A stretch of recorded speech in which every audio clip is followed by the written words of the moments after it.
Hey guys, this is mains powered smoke alarm.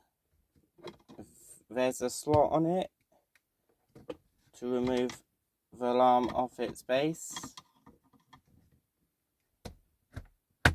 The alarm is now off.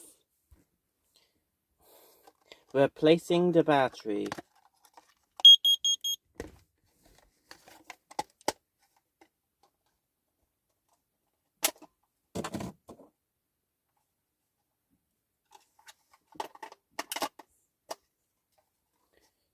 There's the new battery on.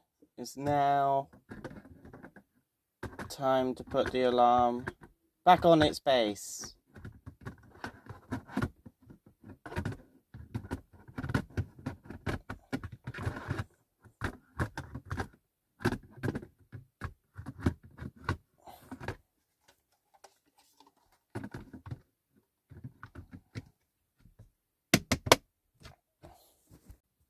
Now this is a EI electronic smoke alarm.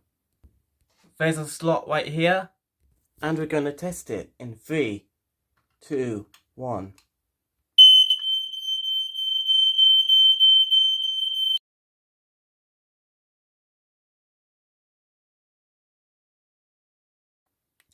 Yeah, see you next video and bye bye.